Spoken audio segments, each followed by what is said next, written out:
What would students consider more useful markers of their progress other than merely their GPA? That was the question we started to ask a year ago when we began to imagine what a student-curated dashboard would look like. After interviewing countless students, we began to work on creating a dashboard that responded to these needs and desires. Rather than focus on an introduction to the dashboard, this presentation focuses on what such a dashboard would look like in the context of Georgetown. The key concepts behind the dashboard are data and formation, combining learning analytics and big data with the principles of formation to create a tool for students to better reflect, engage, and integrate with both themselves and their community. The dashboard is guided by 4 key principles. First, a fuller, more meaningful representation of the wholeness of the student experience over time for both the student and an outsider. Second, pulling data from existing systems. Third, using this data to help guide students' choices to better reflect their core values, beliefs, and self. Fourth, the integration of this dashboard into the emerging ecosystem of personal resources. These 4 principles are realized in the 5 features of the dashboard. Pathway, a means to represent a student's holistic journey. Guide, a recommendation engine driven by formational principles. Networks, that help build a community of peers and mentors, both inside and outside the university environment. Portfolios, to display a diverse array of students' work. And competencies, to track and help understand a student's learning. We're going to begin by exploring the first principle, the wholeness of the student experience over time, that is best exemplified through the pathway feature on our dashboard. The interface is simple, a homepage with the user's profile and picture, a navigation tab to move between the 5 features, and a map that charts a student's journey over time. The 3 concentric circles showcase the 3 contexts of engagement for a Georgetown student: our campus itself, the larger DC community, and the global arena. So how does one map a student's holistic journey? We will follow one student, Kara's journey, beginning with academics. The first group of classes to be mapped are theory classes in the inner circle because their engagement is limited to the Georgetown community of students and professors. In Kara's case, some of these classes are microeconomics, introductory calculus, and political systems, which build a base level of knowledge as opposed to focusing on application. The second ring of classes focuses on engagement with the DC community. These are community-based learning classes or classes that incorporate experiential learning. In Kara's case, most of these classes are related to the field of education and involve applying theories to practice out in the city of DC. The outermost ring are classes that have a global focus. These classes tend to be those that are studio or project-based, tend to involve international partners or travel components. Since Kara is an international development minor, a lot of these classes are in the outermost ring.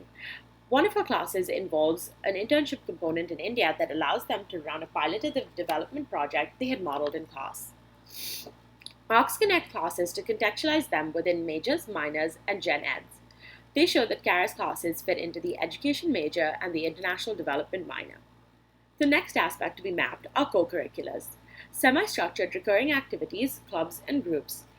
As a freshman, Kara joins the consulting club and the finance club. She performs in the dance company and goes on an alternative spring break. But as we all know, students don't necessarily stick with the club they joined freshman year. So for this map, ARCs demonstrate continued involvement with a particular group, club, or activity. Kara's ARCs tell us that she dropped the finance club but continued with the consulting club after freshman year. The map is able to follow Kara's continued involvement with the consulting club over her 4 years at Georgetown, as well as her 2 trips on alternative spring breaks, followed by an experiential learning trip to Ghana. It also charts her internship at a research institution, as well as her work at a nonprofit. Another important element of Pathways is its ability to showcase areas of integration between the curricular and the co-curricular. In Kara's case, we can see that her work with a nonprofit to create an education project in Ghana ties in beautifully with her major in education and her minor in international development. The last element to be plotted on the map is experiences, an aspect of college that is often ignored while charting points of high-impact learning for a student. Experiences are one-off events, such as speaker events and hackathons. In Kara's 4 years, she attends a wide variety of events ranging from the professional, networking events at conferences, to the academic, research showcases and speaker events, as well as recreational and cultural events. She even attends several entrepreneurship events. Some of these experiences leave a lasting impact on Kara. Pathways offers a space where Kara can identify which of these experiences were particularly formative and reflect on these through writing, video, or any other medium. Furthermore, Pathways is able to connect high-impact experiences with changes in a student's coursework or co-curriculars.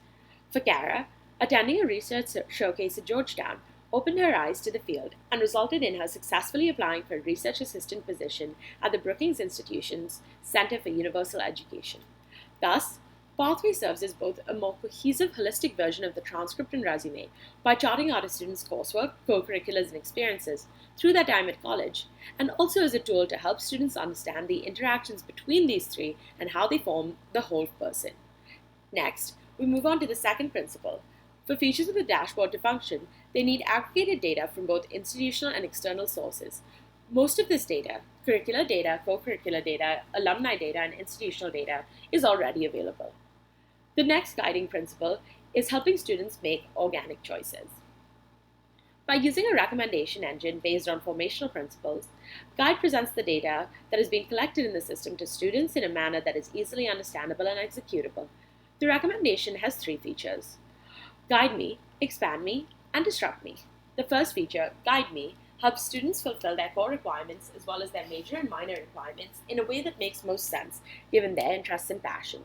For instance, Guide Me recommends Kara takes several courses in behavioral economics, psychology, education policy, and social justice to fulfill her general education requirements for humanities and writing. Based on the classes she's taken and activities and experiences she has enjoyed in her first year, it also suggests potential majors for her: education and child psychology.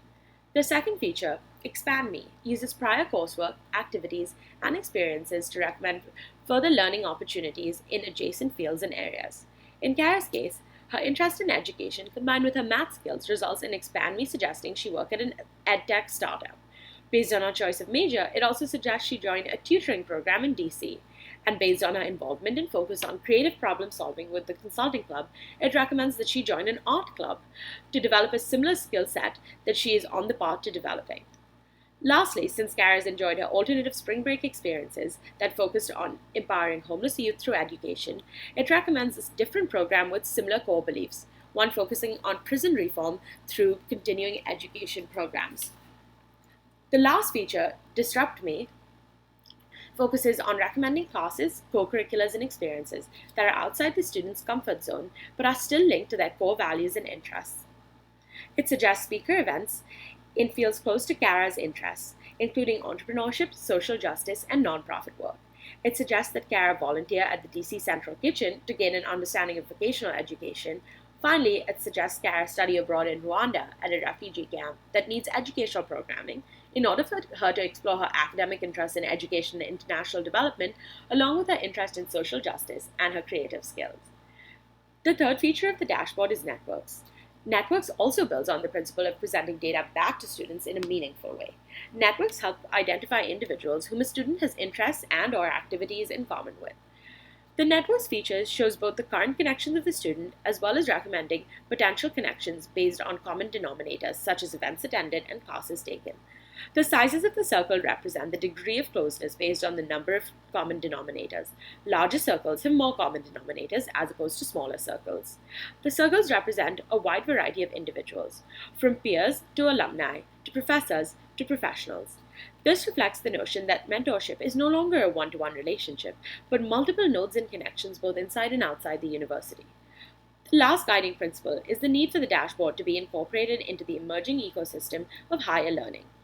The Portfolios feature links the dashboard to e-portfolios. A student's learning map becomes an interactive, clickable graphic where each segment can take you to a piece of the student's portfolio. Some of the pieces on Kara's portfolio are the nonprofit project she did for her consulting club, a research paper on international development linking to her minor and her nonprofit work, and a video journalism piece that she created for an education program she ran. The next piece of the ecosystem that is incorporated into the dashboard is competency-based learning. Once again, different arcs of activities and courses can be clicked on to see what competencies they've built. This is a great way to measure the actual learning and skill building that is occurring within each student. Together, the portfolios and competencies are complementary to the pathways, since they are able to quantify the work done and skills built through a student's journey. The last piece of the ecosystem is lifelong learning.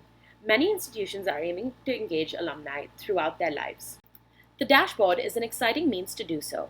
The dashboard doesn't merely chart the undergraduate experience, It can also chart a student's progress from the undergraduate level to the graduate level to the real world. Sources for the data could come from LinkedIn, lynda.com, meetups, alumni events, and alumni taking part in international research projects relating to their fields. Ultimately, the dashboard is one of the many personal resources we hope to develop as enabling tools for formational learning. These tools are a core component of the larger ecosystem of high-impact learning.